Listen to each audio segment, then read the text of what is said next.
Hello and welcome to the MBM podcast, where you'll learn to master the business of yoga. MBM is a proud part of the Wander Barn Podcast Network, and I'm your host, Amanda Kingsmith. I'm a 500-hour registered yoga teacher, a yoga business coach, and a total business geek. Here at MBM, you'll learn everything you need to know to create a sustainable yoga business by learning from myself and guests from around the world about how they built their yoga businesses, and about how you too can become a successful yoga teacher, studio owner, and much more. All right, let's dive in.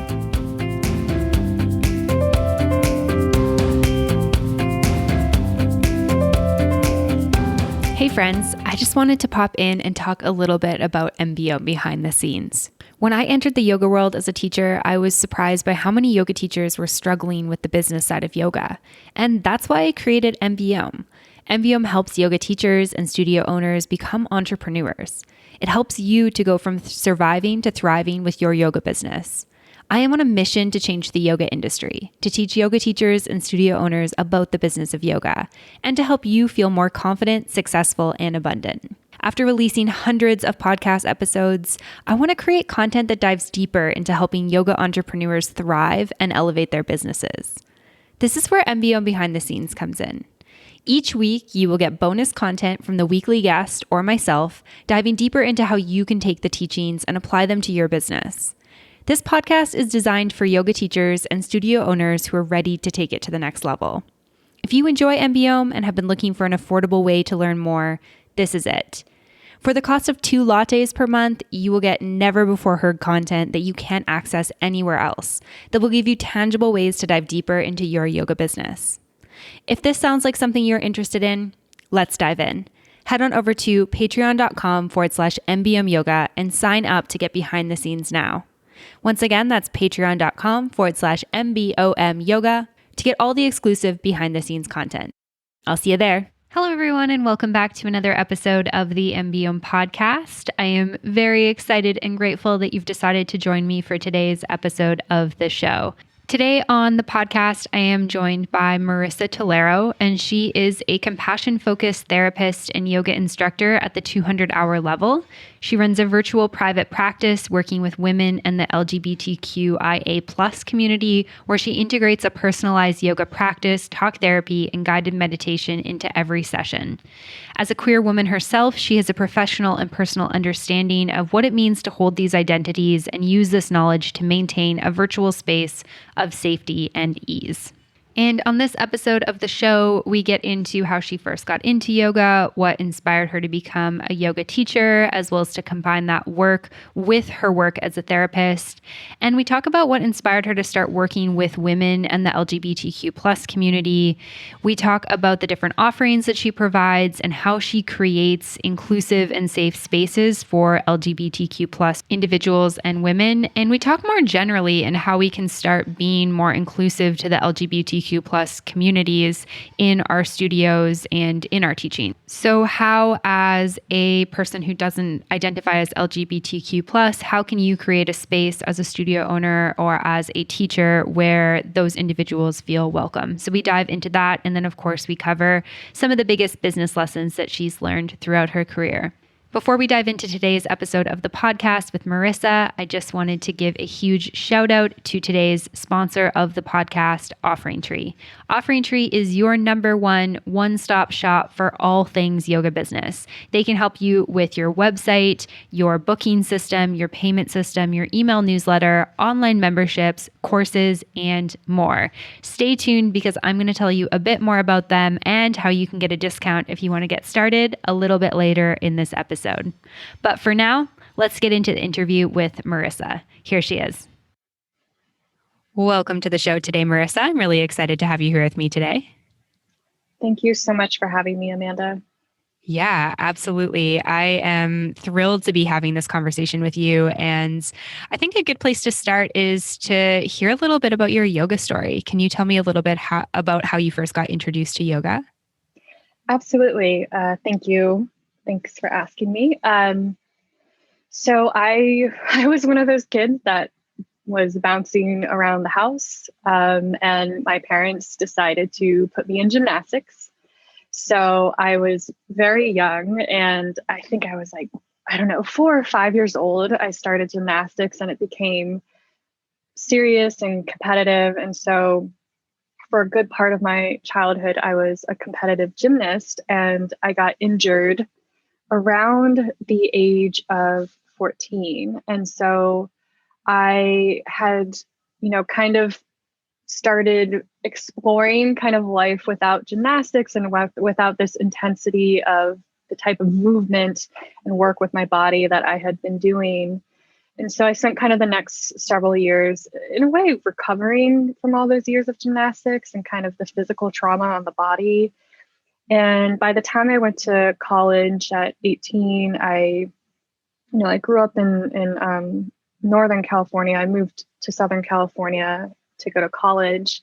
With my dorm mates, we discovered our rec center, our recreation center, and all these free classes that they were offering students. And so there was dance classes and yoga classes.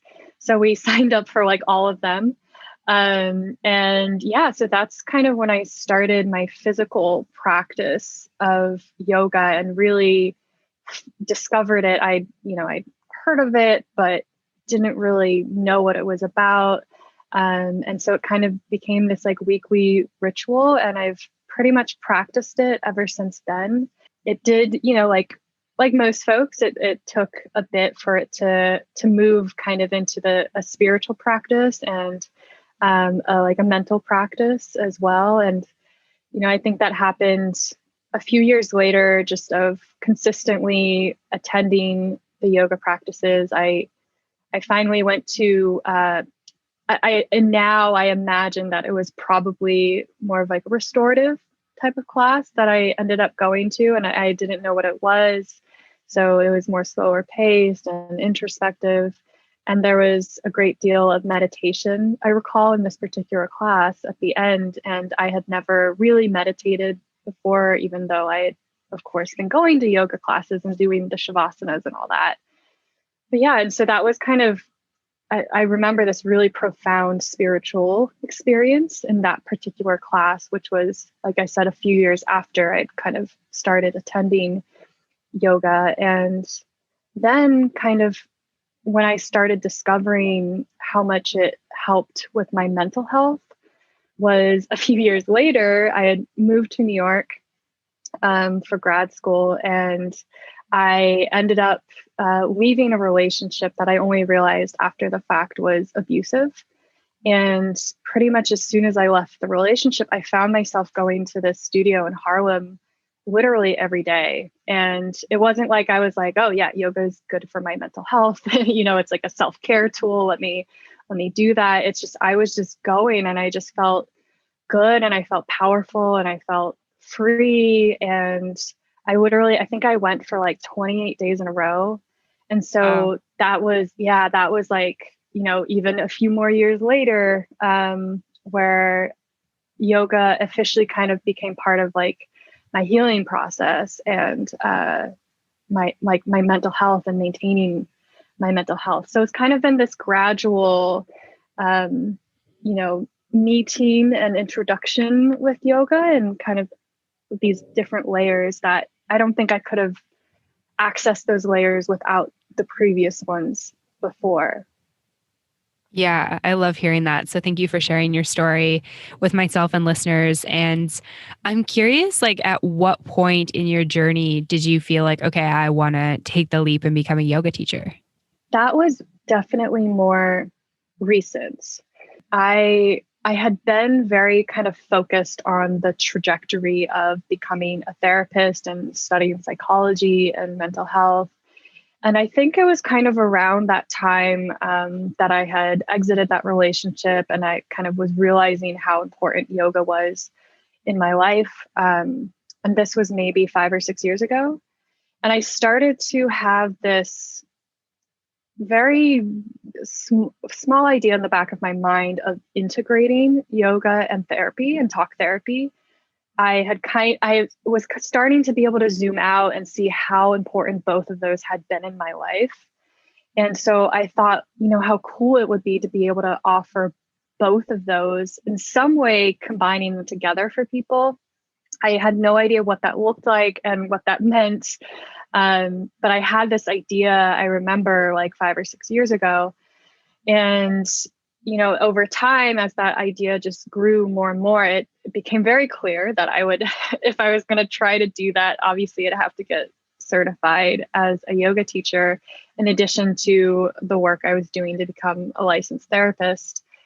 And I was very resistant to this idea of becoming a yoga teacher. And that's because for a long time, I had actually struggled with social anxiety. It goes back to my gymnastics days, and I had only ever seen at that point group yoga classes in a studio or in a gym or like on my college campus. Like I said, I had not really heard of private yoga or kind of a one-on-one yoga experience. I'd only ever seen this kind of group experience. And so the thought of, being the yoga teacher at the front of the room with like 20 eyeballs staring at me and, having to kind of guide and lead the whole time. And, initially it felt almost like it was this thing that I would have to perform, which obviously that's not what it is, but that's what my social anxiety was saying it was. And so it took me kind of a few more years of working through that and working through my confidence and my self-esteem, and also just getting to a point in kind of my journey with therapy as a therapist where I started to kind of have that space and that time to dedicate to pursuing that. And it kind of just felt right. Like this is the time to pursue it. And so January of 2019, I took a month off and did an intensive 200-hour training in Manhattan. And so that's when I got certified. Yeah, that's amazing. And what was that experience like going through your teacher training after, all these years of kind of feeling like this practice was so important to you and, you were having these like, big shifts and that type of thing and wanting to share it? It was so beautiful because I have been very blessed and fortunate to have these really wonderful groups of people in different stages of my life, in different domains of my life. So like in my master's program, when I was pursuing my degree in counseling, like we had a really small cohort and we all got really close and really supported each other. At my first job, the people I was working with, same thing, like a really small supportive group of people. And I felt that again, like I kind of felt that I had met my people in a way. And in this small group of like 20 or so people in New York. And I think, especially since it was in New York, there was so much diversity and people from all over the world. And just because it was an intensive, we spent 8 or 9 hours together every single day for 4 weeks. And so we're all kind of thrown into this experience together. And it was the dead of winter. So it was very kind of also this very kind of cozy place that it was, we'd be trucking through the snow to get there. But then once we got there, it's kind of like, like we arrived.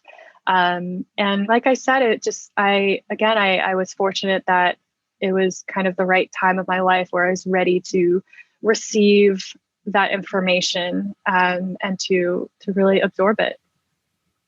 Yeah, that's amazing to hear. I love that.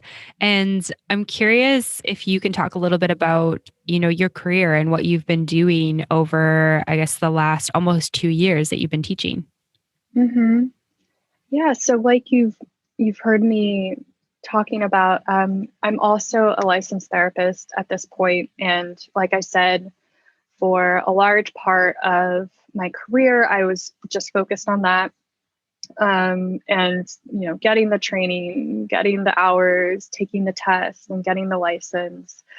And as I also said before, I had this idea about integrating yoga and therapy. And that idea also kind of has coincided with this movement in talk therapy as well, where there is a lot of kind of integration of different types of therapy, especially just mindfulness practices as well. Like there's actual specific like therapeutic modalities such as like mindfulness-based stress reduction, where talk therapists and psychotherapists are bringing in kind of these, ancient practices to supplement talk therapy. And so it made it very accessible and not so far-fetched for me to think about kind of combining these two things that, like I said, I was able to see how therapeutic and healing they'd been in my life. So I was working as a therapist at a community college in Queens for about 5 years. And so I did that. I got my experience. And about a year and a half ago, I'd say, I left my day job there and I decided to pursue a private practice full time. I knew that if this was something that I was going to do, like I would want to do it on my own, like on my own terms. And I had found some ways to kind of experiment with it at the college, but I knew this was something I just kind of wanted to be able to kind of have control over my schedule and the way that I did things. And I also knew that eventually my partner and I had talked about moving around and kind of being more remote, eventually moving out of the country. And so I had this idea of being virtual and having this virtual private practice. So there's kind of all these pieces that started coming together. I was, again, super privileged and fortunate that I was already running a virtual private practice before COVID hit. So there wasn't like kind of this huge learning curve that I had to make. So I was very fortunate. And so like with that kind of this, snowball and kind of discovery of what I wanted to do and pursuing it, I also had to think about who I wanted to provide these services for. And in my work at the community college, I had really developed a strong relationship with the queer community there and working towards the mental health of queer students there. And I'd been part of these initiatives. I was presenting at national conferences about stuff that I was doing. And I just fell in love with working with the queer community. And I also identify as a queer woman myself. And so it just felt very natural to think of who I wanted to provide these services for. It would be for women and the queer community. So for about a year, like I said, a year and a half, I've been running a virtual private practice for women and the queer community where I combine yoga and talk therapy. Yeah, that's wonderful. You're doing really, really amazing work. And I'm so excited that you're doing this virtually too, so that you can reach people, all over the US and hopefully all over the world. I was excited to hear when you said, taking things virtually before the pandemic and doing some traveling with your partner and that type of thing. That's all very, very aligned with kind of how I live my life. So I'm always excited when I hear that for other people.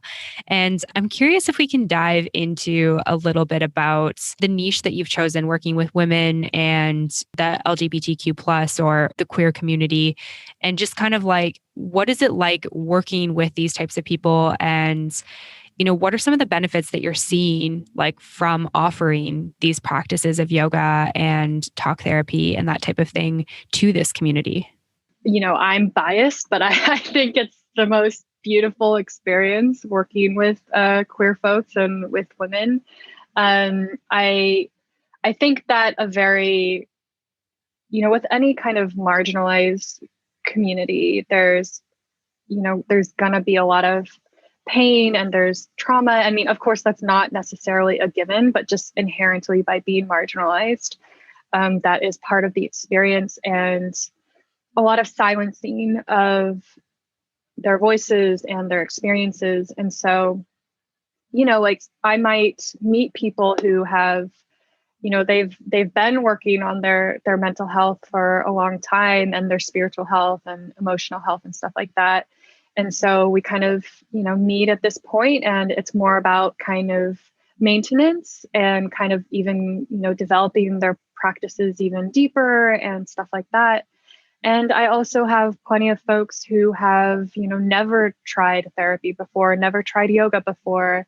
And so this is kind of the first embarkment on having their stories be heard by another person, and starting to work with their experiences that they've gone through, and looking forward to kind of creating a life and finding power in themselves to create that life. And I think your second question was about kind of the benefits.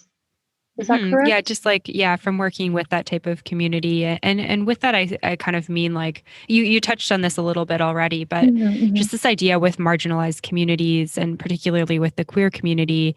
I mean, it's heartbreaking to think that somebody doesn't feel safe to be who they are in their home, or, maybe a child doesn't feel safe to talk to their parents, or they don't feel safe at school. And then moving into adulthood, obviously there can be a lot of trauma with that. Maybe they don't feel safe in their workplace to be exactly who they are. And I think, we really need a world full of people who are exactly who they are.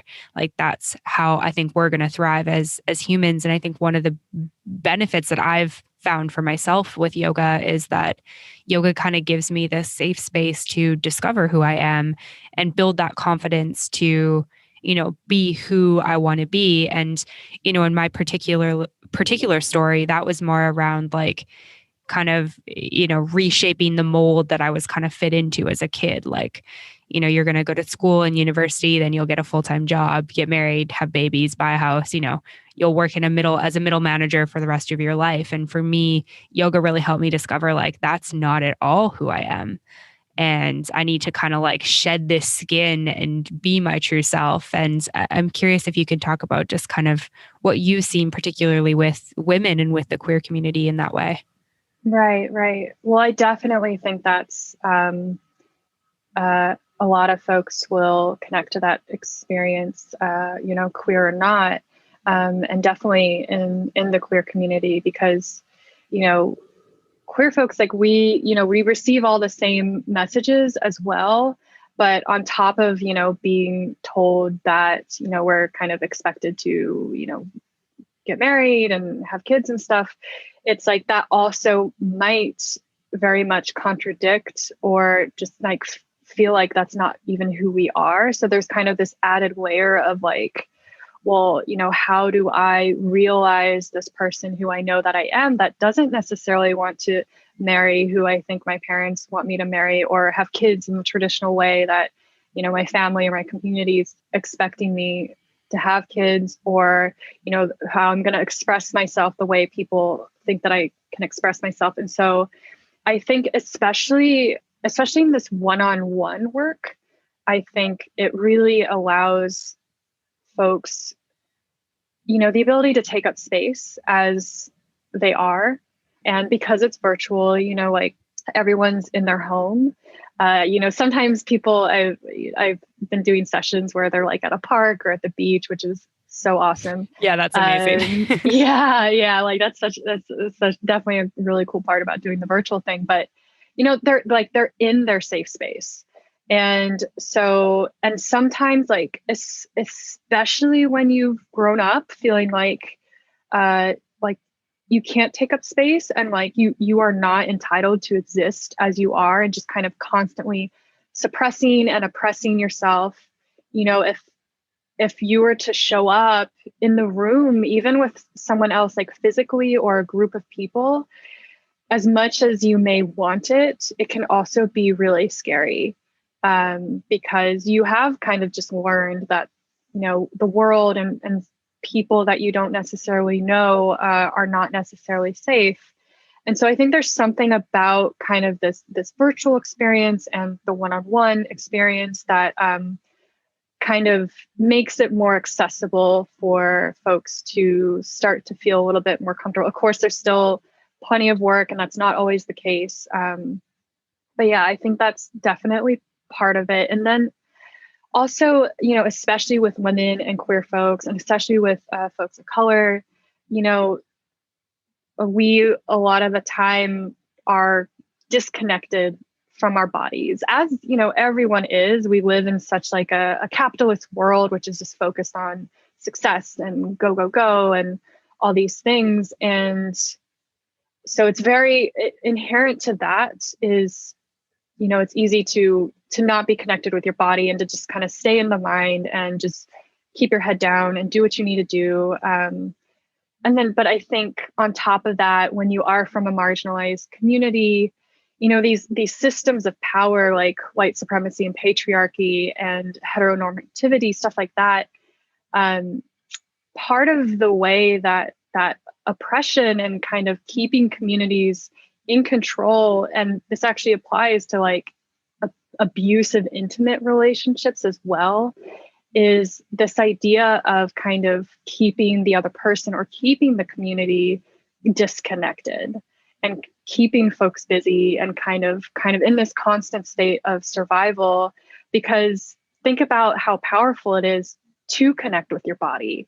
Like once you have those experiences of like, oh, this is like what my body feels like, this is what it feels like to be in the present moment and to not constantly kind of be dissociating and in my head and distracted and busy. Like, this is how powerful I am. This is my physical being. Like, you know, that means that you're kind of starting to take your power back. And that, you know, that's a threat to those systems of power. And so that's kind of that's definitely part of the work that I do with people is this, you know, the mind body connection that we talk about a lot in yoga, but also taking that with this idea of social justice and what, like, how that means beyond just the energetic experience of the mind body connection, but also literally taking the power back that's been taken. And then kind of finally, like, another, you know, I could talk about this all day, but just like one more kind of benefit that I'll talk about is that part of the way that I do therapy, you know, therapists kind of, we have our own styles and approaches and stuff like that. But so part of the way that I work is that we explore and we look at how emotions show up in the body, and we understand emotions and kind of our physiological experience of, you know, for example, anxiety or anger or fear, in terms of also, you know, like our nervous system being activated. And so bringing yoga into the therapy sessions, you know, it allows the folks that I work with to kind of have that real time understanding. So, you know, we might talk about it in the talk therapy part of the session, about what all this means, and we're learning about it and all that. But then to have that real time experience, you know, I've had folks like, will be, you know, in, I don't know, like we were in like Bound Angle the other day, and someone was like, said that they started to feel really angry. And like they lived that experience of feeling the anger rise and then feeling the anger go away. And so we process that after the fact. So I think it also is this beautiful experience of, with the yoga and the talk therapy, of kind of one connecting to the other and kind of complementing the other, and kind of seeing how like emotions and, you know, this literal mental health experience shows up in our physical and like physiological body. Yeah, I love that, because I think that, you know, I can definitely relate to, you know, being in a pose and some sort of old memory or some sort of emotion kind of like boils to the surface. And I mean, I've practiced for long enough now that I'm usually like, huh, that's interesting. I wonder what's there. But when I first started practicing, it was definitely like, oh, this is a very strange experience. And I think even now, like, especially if I'm at a studio or in a class, sometimes I kind of forget about it by the time I finish class. And I love the idea of being able to like really directly reflect on that experience that's coming up, to like fully process those emotions, because I really believe that so much of our trauma and our feelings and stuff are stored in our body. And I think the reason that yoga is kind of like magic is because we move that around and we process that, and we really have this like experience of discovery. And I love the idea of being able to add the therapy piece on top of it. Yeah, 100%. And I purposely kind of developed a structure to my sessions where, and I'm not saying this, it means it's the best way to do it, or if it's never going to change. where I open my sessions with the yoga practice, and I completely tailor them to that person, as you would with like any kind of private yoga session. But also kind of incorporating, like, again, as an example, if someone's kind of struggling with anxiety and like bringing that into the yoga practice. But, I run hour-long sessions. And so the yoga piece is opens the session. It helps with the nerves as well as everything that we're talking about. And it's only 15 to 20 minutes, and then we switch into kind of the talk therapy portion. And I found that those opening 15, 20 minutes, it's not kind of a full blown 45-minute, 60-minute yoga sequence and yoga class, but it's like just enough to kind of start accessing that stuff that we're talking about.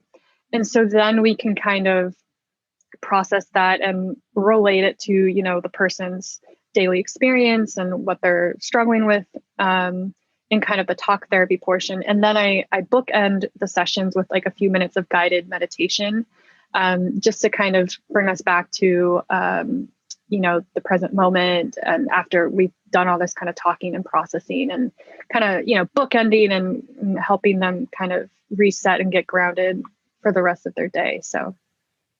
Yeah, that's really incredible. And now it's time for a short break from the show to talk about our sponsor, Offering Tree.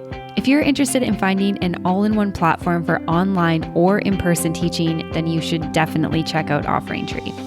Offering Tree set out to make creating your digital presence fun, easy, and affordable.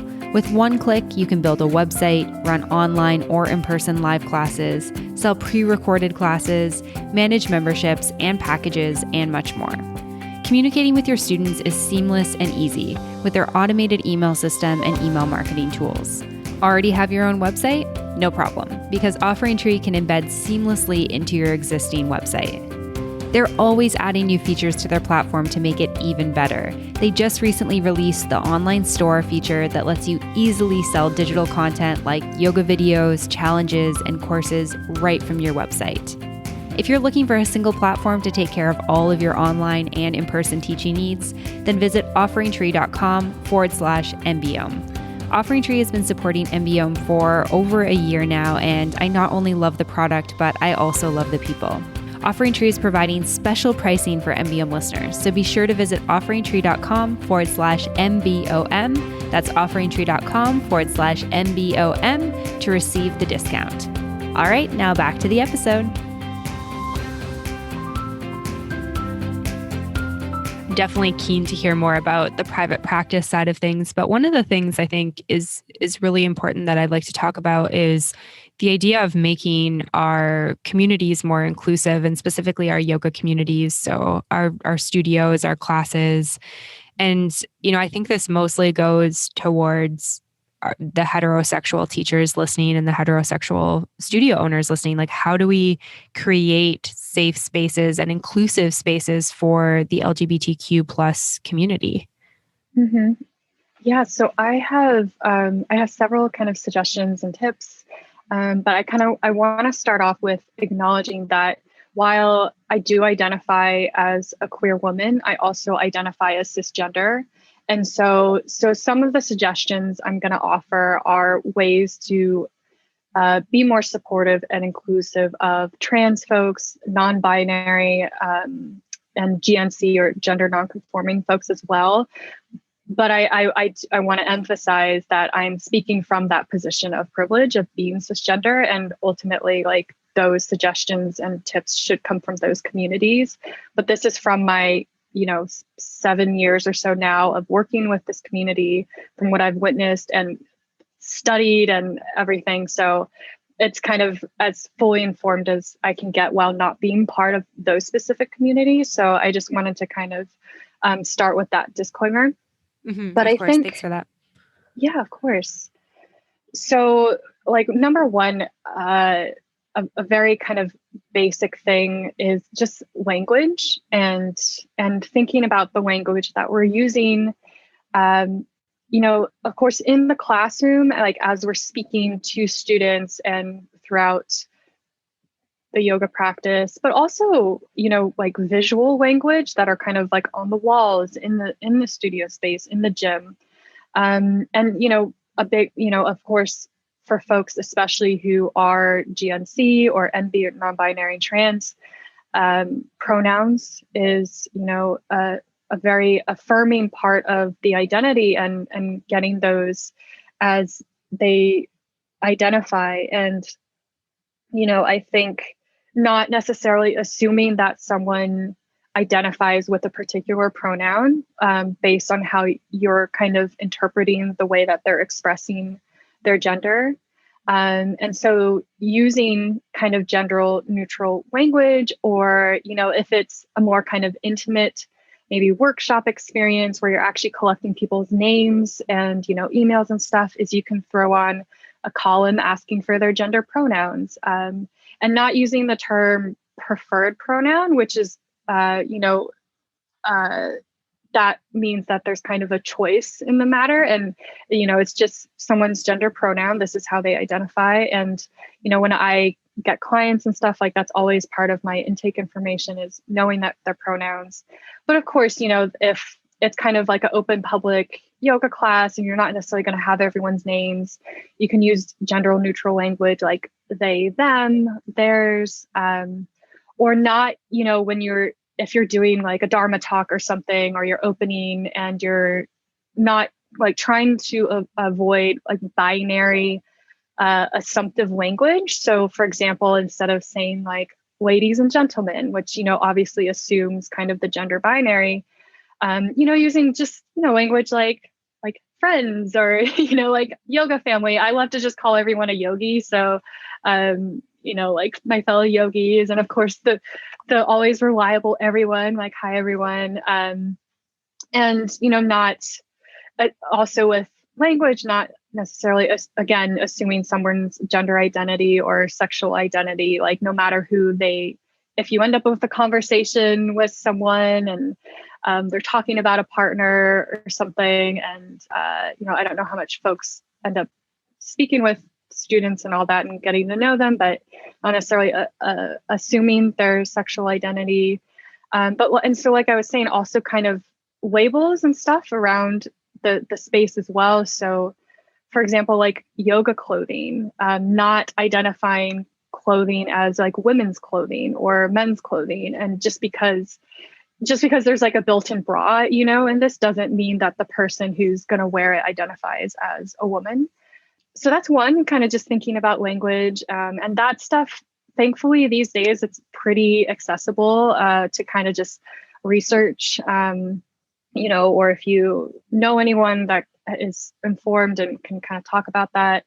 Another suggestion is, representation, in staff, like hiring queer staff, and not hire. I mean, this is blatant discrimination, but not hiring someone because they're queer, or gender nonconforming. But so representation in staff, but also in maybe pictures or art that you have around the yoga space. If you have a social media, being inclusive in those spaces, and same thing with the language. Something that's also been like a very kind of tried and true signal to the queer community that something is a safe space is having the pride flag somewhere. And I mean, for me, myself, like especially, in these times where we're coming out of the last 4 years here in the States with the last administration, when I've seen the pride flag, it's just kind of like, oh, like, okay, this is kind of, I can kind of exhale and know that I'll hopefully be safe in that space. And the pride flag has evolved there's all different types of pride flags, but there's like this one that's called the Progress Pride flag, which includes like brown and black stripes to represent queer people of color. It also includes the trans colors. So it's this all-encompassing pride flag that can kind of signal that this is a safe space. Gender neutral bathrooms as kind of a sign of representation, not labeling them like men's bathrooms or women's bathrooms. Also kind of in marketing, like if in social media, there's kind of a trend these days, which is, it's cool, do these months or these celebratory or months or days kind of in honor of. And so just like being aware of, and also remembering to honor those days, like such as like November 20th is like Trans Day of Remembrance. And so if you're a studio or a teacher that kind of tends to like to celebrate and, bring awareness around stuff like that, just maybe being aware of those days that are important to the queer community. I think, of course, offering classes that are by and for the queer community. Like I used to teach a queer yoga class at an institute in New York. That's obviously a very kind of direct way of saying this space is specifically for the queer community. This next one obviously depends on kind of resources and what studios and teachers have to be able to kind of put into these types of things. But if it's accessible and possible, I always think competency trainings are helpful. I've done one there's the Out Alliance in upstate New York, and they offer virtual trainings now. They tend to be more towards college campuses, but I think the information they provide can apply to almost any organization or individual. The Trevor Project also offers trainings that's more about LGBTQ youth. But again, I think it applies to everyone. And so kind of having that formal training, again, that's, mostly like by folks in the queer community, and kind of sharing how to just engage and be welcoming and providing a safe space. And finally, I think just kind of any time that you are aware that someone who might have trauma comes into your yoga space. And I don't want to kind of perpetuate the idea that like, every woman and queer person and, person of color is, traumatized, but we can't deny the positions of power and what that means for those folks on the macro and the micro level. And so kind of any kind of things that you would take into account to provide trauma sensitive or trauma informed yoga teaching, I would also, take that into account. And, it's, I would say if you have people in your yoga class, you have queer people in your yoga class. So, yeah. Yeah, those are really fabulous tips. So thank you for that, Marissa. That's so, so helpful.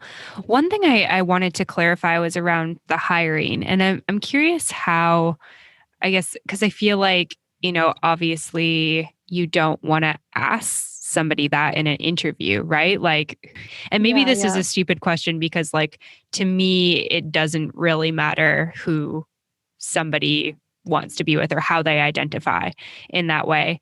But I'm curious, obviously it is important to some people, like this is the whole reason we're having this conversation.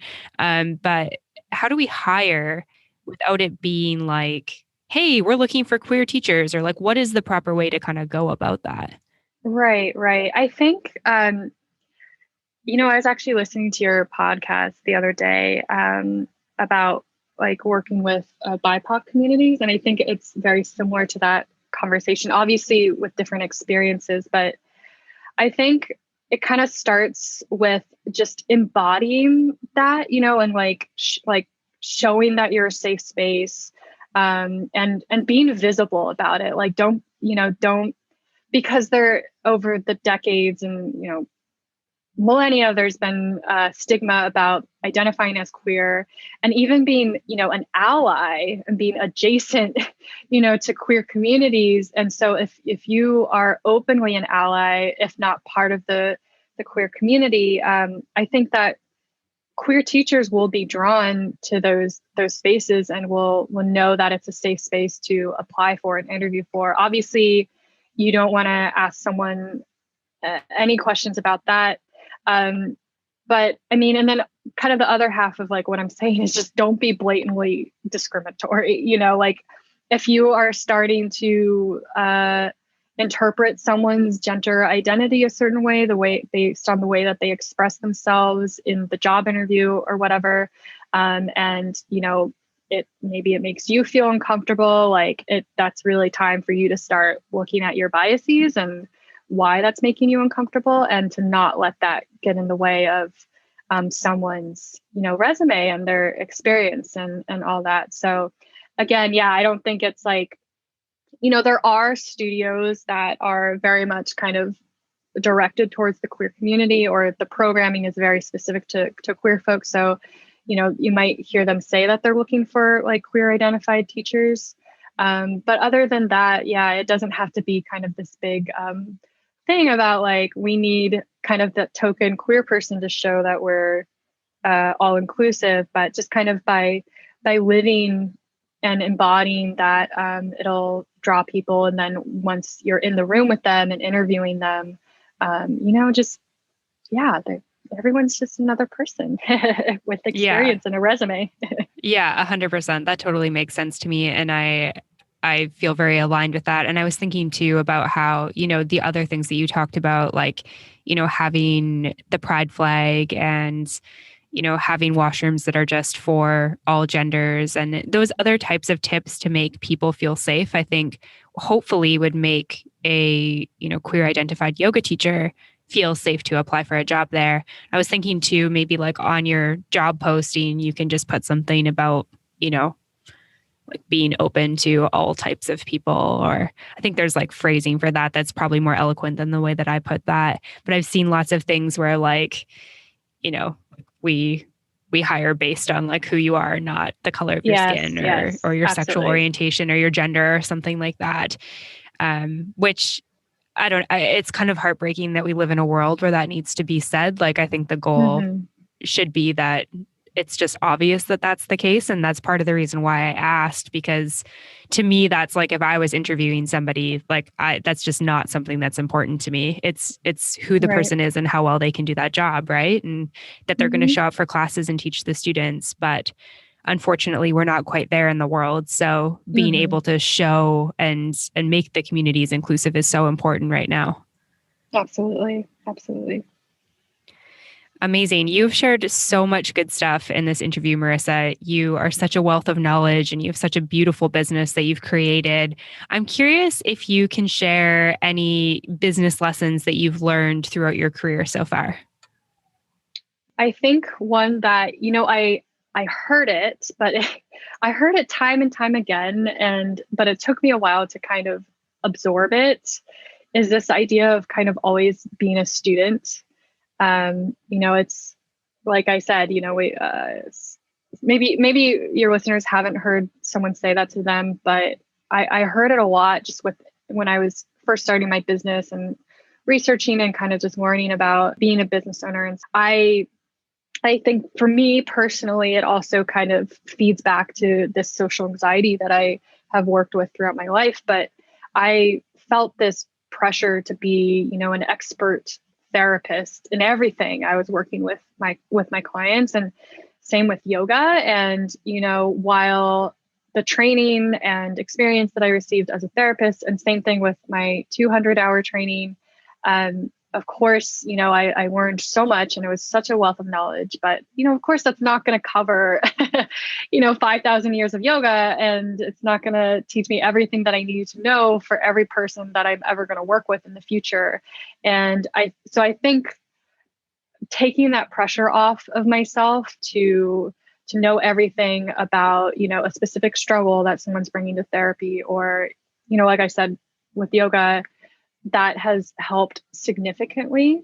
And it's also made it this really kind of fun process as well. Like, it's like I went to school and I went to my yoga certification and I went to my master's and all that. But it's like now I'm going to like my own self-study school. So, I'm doing all the kind of different ways of learning more. And it's just such this great experience to kind of expand on the knowledge I have, but while knowing that there's not really like an end point, that I'm just going to suddenly be like an expert. And part of that actually is that I'm doing a 300-hour training that's virtual right now. So that's part of that process for me, which has also been really, really amazing.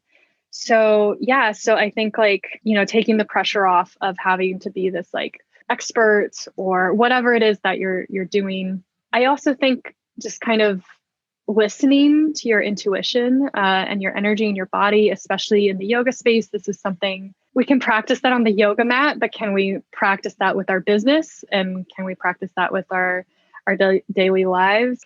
while of course, if we want to survive, there's a certain level that we have to engage with that. But the first several months of my business, I felt very chaotic because I was on my own, and I was kind of trying to offer all these different types of classes and stuff like that. And I was doing what I felt like I was supposed to be doing and not what actually aligned with what was right for me at that time. And so as over the months, I'm still getting there. I'm still working on it. But as I've just listened more and more to my energy, and my intuition, it's helped direct me more. And I've seen the direct impact, not just on my business, like financially, but also in my work, with my clients. Like my energy and my mind isn't all over the place. Like I'm able to be, totally present with them.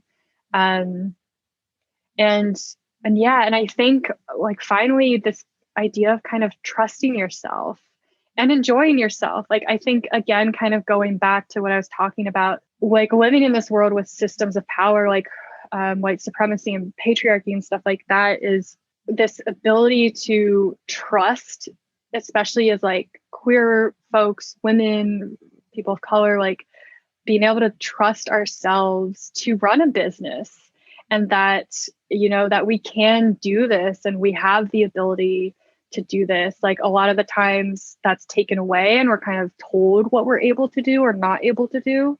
And so kind of taking that back and reclaiming that. And then also finding that time for joy and like taking the breaks that we need to take, which goes back to listening to ourselves and finding that space for self-care and what that actually means to us. And not feeling like we have to be at 1,000% 24/7. So yeah, those are kind of a few that I learned and I'm still learning. Amazing. Thank you for sharing all of those. Those are really beautiful business lessons. And I just love hearing everything that you're up to. If people want to learn more about you, Marissa, where can they go to find you? So I'm decently active. I'll say decently active on Instagram. So my Instagram handle is Marissa the Yogi Therapist.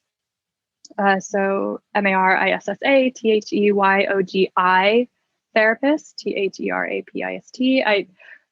I'm not a yoga therapist, so I identify as the yogi therapist.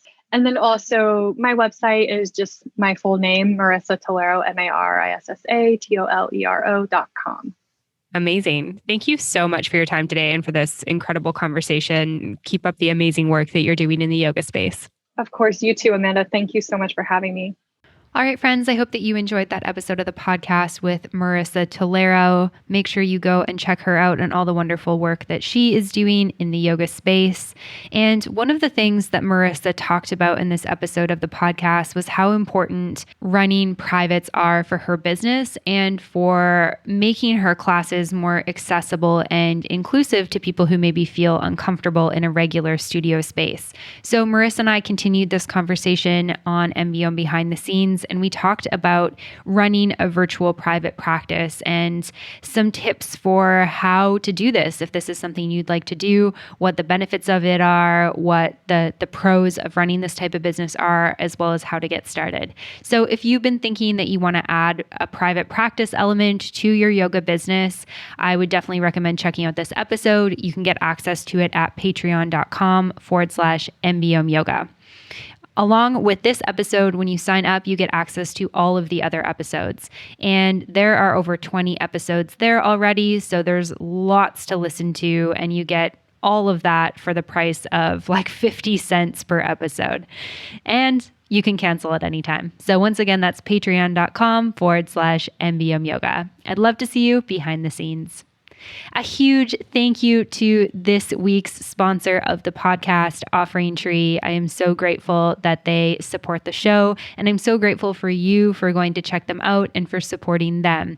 They are doing amazing work for yoga teachers and studio owners, and I'm so excited to be able to share that with you. Don't forget to head on over to offeringtree.com/MBM to get your discount.